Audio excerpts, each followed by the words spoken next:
Hello from backstage at day 3 of Sonic Temple in Columbus, Ohio. My name is Lou Brutus. Mr. Loeffler, how are you today? It's good to see you. Fantastic. Good to see you, too. How are things with Chevelle? Really good. Very busy. Yeah. In a positive way. We're trying not to do too many shows because we're trying to get this record finished. So we've only done about 13 shows in the last year and a half, which has been... But we've been working every day in the studio and just slave driving Pete to get songs written. And it's going really well. So we start next week with Joe Barresi in Pasadena at his place. And we're pretty excited about the songs, of course, because if you weren't excited, you wouldn't be recording them. That's right.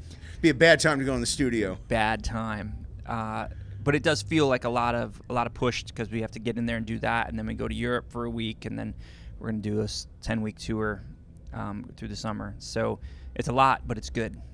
To give us a better idea of how the songs are formulated before you go into the studio, the last time we saw each other was December of last year. The B-sides had just come out. What kind of work do you do ahead of time? What kind of scratch recordings do you do or writing? And then when do you know, okay, this is ready now to take to the studio? Well, you know, we generally we search the internet for some sort of number system to play off of. Just gives us somewhere to start. The Nashville number system, you know that one? What? That everyone uses that one. We don't do that anymore because it usually ends up very country. But no, I'm fucking with you. I've been here for 3 straight days. You can't do stuff to my scrambled brain like that.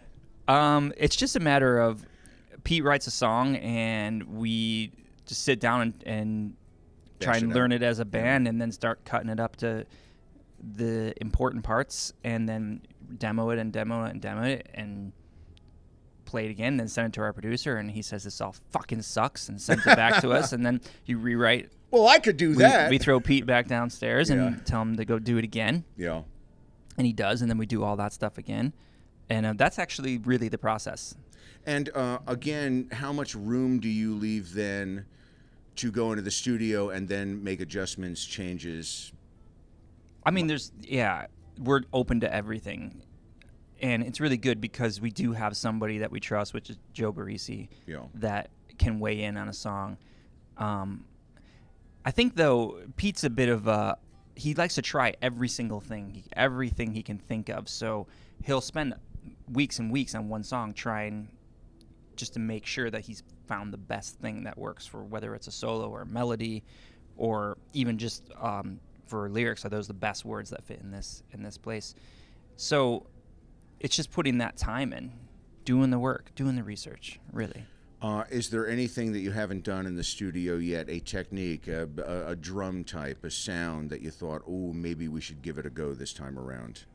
I don't think when it comes to necessarily instruments, it's whatever works for that song. Right. And Joe's really good at picking that out. Pete's really good at picking that, so is Dean. But I think really it's more about what direction do you want to take a record? Do you want this to be a really heavy record? Do you want this to be a country record? Are we going straight pop on this and everything's in falsetto? Or is it going to be a melody? It's just based on melody. Bring on the auto-tune. Yeah, well, you know, at this point, we just get some AI to write us some songs. But I think when you're the band and you're writing the music, which we're learning now is pretty rare that not a lot of bands do write their own music anymore, it's just a pile on kind of a thing where it just keeps piling on, and eventually, hopefully, you get some great music out of that. So, if you had to look in your crystal ball, when might we get a song? When might we get a full record? Because you do have some big old touring on the way. I'd love to see a single in July or August or something. That would be ideal since we will be there doing it. That would be really cool. As far as the record goes, though, we're not going to be able to finish the record while we're there in Pasadena for 3 weeks. Right. So we'll have to come back at the end of the year to finish the rest of it. We'll see how much we get done. But you're pretty confident maybe we'll get a single sometime. I hope so. Benjamin unless summer. Something changes. I mean, that's kind of our plan. Good. And we'll see what the single is after we get the songs recorded and see what works best and everything. But really, there's all that summoning of evil and terrible darkness that has to happen, and sometimes you get down that rabbit hole of summoning the demons, and you just can't come back from it. So there's always a possibility that Pete will get sucked up into the darkness, and that'll be the end of it. We'll see. If he gets sucked up into the darkness, then I'm going back to carpentry. I'm just going to build houses, and it's going to happen. But for me, it's worth the risk for him. How is the house, by the way? How is the house? I know you do a lot of home stuff. I'm trying not to. I'm trying not to do anything that has to do with cutting any saws, and no cutting of wood or Sure, that makes swinging of management axes. very happy.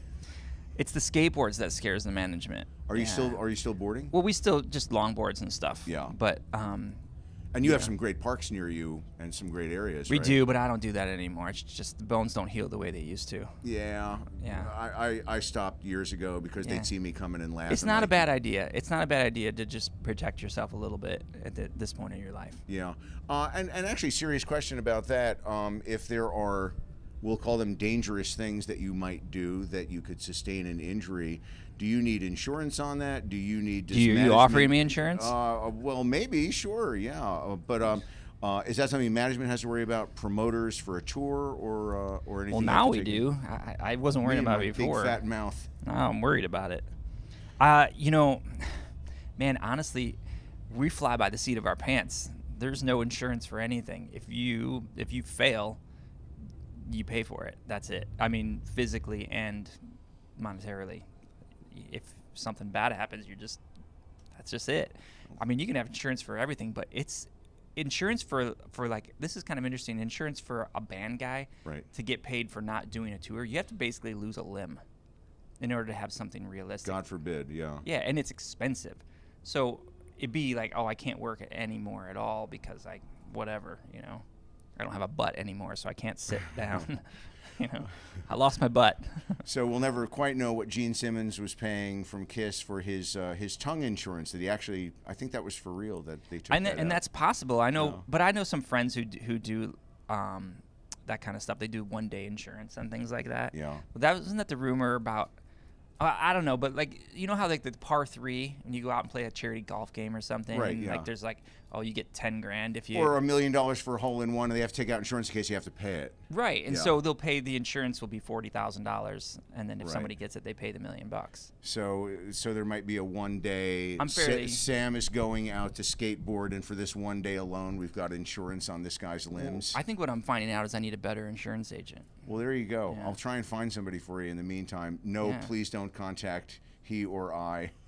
Really, don't do that. But I mean, if you start skateboarding again, I'm definitely going to find a better insurance agent. That would be probably something to use for a how not to video somewhere down the line. It's perfect. So, yeah. You'll make millions on the YouTube. It'll be fine. And what about insurance? Well, then we can take out insurance on me. Right. I'm the one who will need it.